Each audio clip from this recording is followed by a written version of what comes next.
Transition Assistance Program survey. I am going to take my time and fill this out, and I'm going to explain to them how I worked my butt off for a whole 3 years, 3 years after being in the military, and trying to get my disability from 40% moved up. I moved across the street from the VA. I went almost every week, and they told me that me smoking the green is the reason why my anxiety is high. No, my anxiety was high when I was in that mug, and I didn't have any green to smoke. I was smoking cigarettes and drinking a lot of alcohol because that's what they fill you up with. And then when you're sick or depressed, they say, change your socks, take some Tylenol, you'll be all right. Some aspirin, you'll be good, change your socks. So, I just want to put up here when they ask me, how's my transition? I'm be like, you know, it fucking sucks. I wish I didn't serve the country.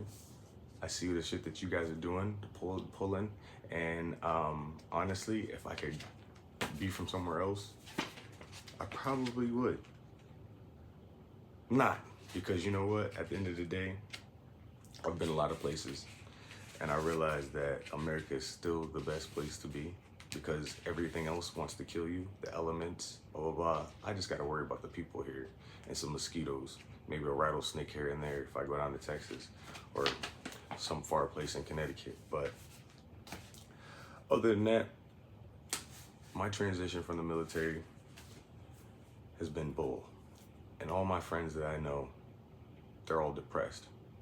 They gained a ton of weight, got depressed, thought about some situation that happened in the military every second of the day, and it really affects them, whether it's their family that they lost because of the military, or a friend that they lost because of the military, or just some things, some experiences. My experience, I loved it. I ain't gonna lie to you. I had a good time because I can lie to myself. I had a good time because I have no choice but to believe that that was a good time. I could have been doing other things, you know. And now looking back at it, I think it was the dumbest thing I ever did, but very smart as well because it allowed me to at least see that I was manipulated, and to at least be able to see that I am a global person and that I can affect people in every country that I go to, every place that I've gone to.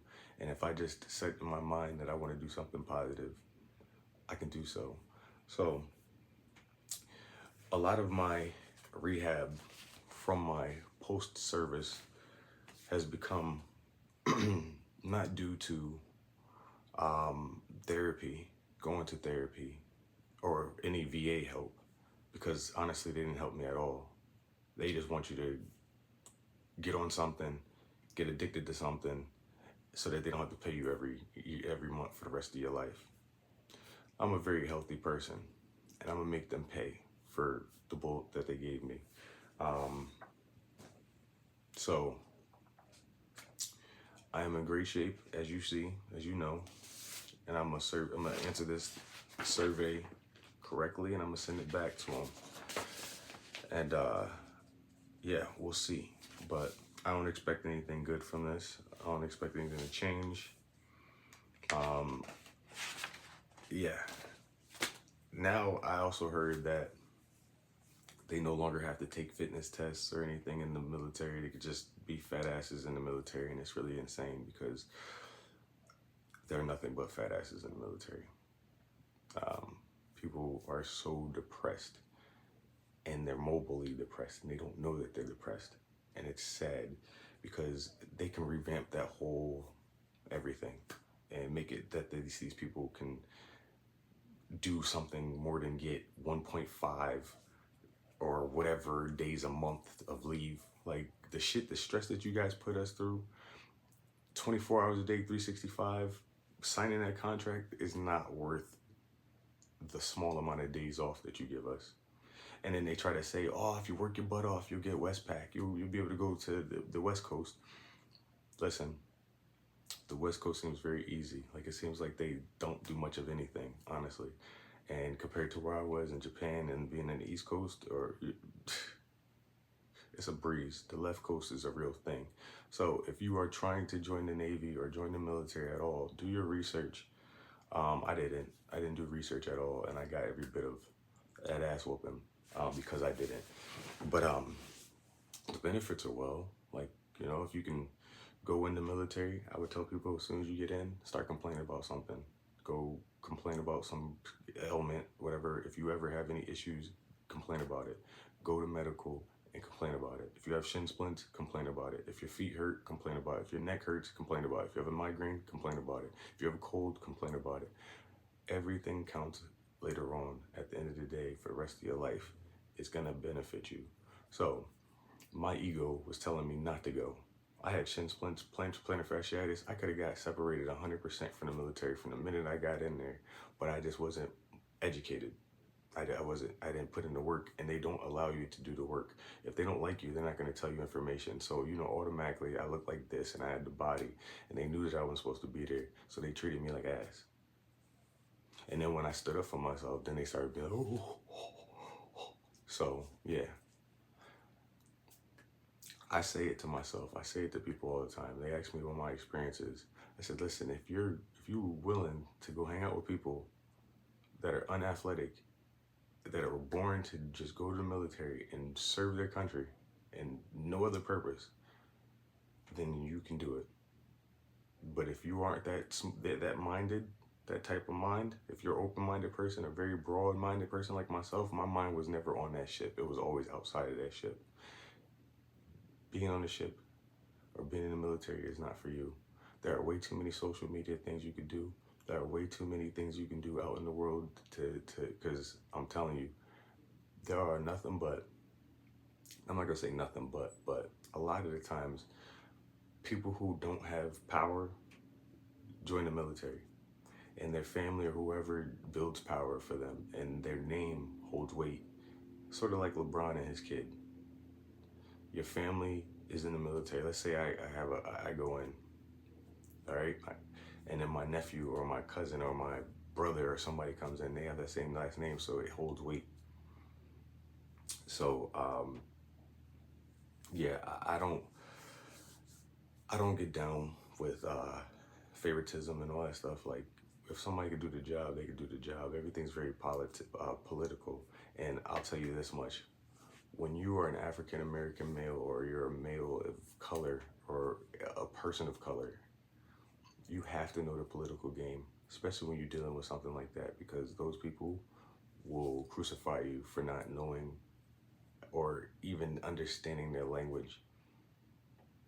So just the same as if somebody came on the basketball court and they started shooting crazy, they started shooting wild jump shots and whatnot, I'd be like, we'd all look at them a little strange if you came onto an NBA court or a basketball court with some decent players and you didn't know what you were doing, you didn't know how to dribble.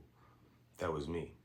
I didn't understand none of that lingo. I just played a couple of video games and I was just like, yo, I gotta get away from my mother. I gotta get away from my town, my city. You know what I'm saying?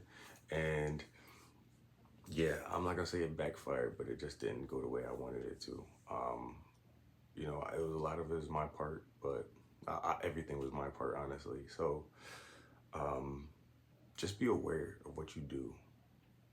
If I were to go back, I would save my money. Save. I wouldn't buy a thing. I'm telling you, I wouldn't buy clothes. I wouldn't buy nothing. I wouldn't buy food. I just let the military pay for it. You know what I'm saying? If I can go back, I would let them give me room and board. I would save my food. Save my money, and I would invest it. I would just invest, go buy a house. That's the first thing I would do. Go buy a watch. You know, go get you a nice expensive ass watch. If you're gonna stay in the military, go buy something that's gonna make you some money. Investments. You get a watch, or you go get a house, and you just keep on building on that. But I would buy the watch, honestly. If I can go back, I'd buy the watch. Spend 40 racks on a watch, right?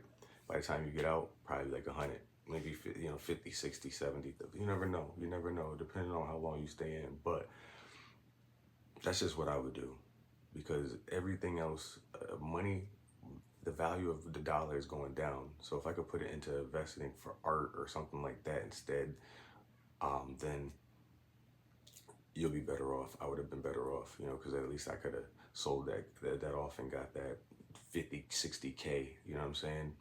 So it made 20K off of it. But these are things that you learn as you mature, as you do your research, as you go throughout life, and you rub shoulders with people. They start telling you things and letting you know things. I've learned more about the military outside of the military by being at the gym than I ever did when I was in. And that's because everybody's running a rat race. Everybody's on that, just spinning that hamster wheel. Everybody's trying to make sure that the ant, the king bee don't come and sting their ass. That's what everybody's trying to do. So it's life.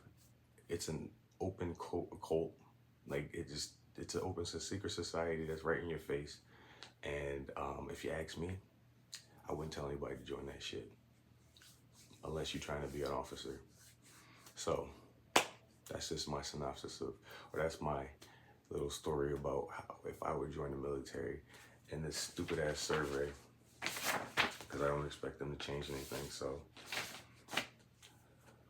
that's me explaining to you why I believe that overall seeing the world was a great idea, but doing it on a ship in the military under contract was the dumbest shit I ever did in my life.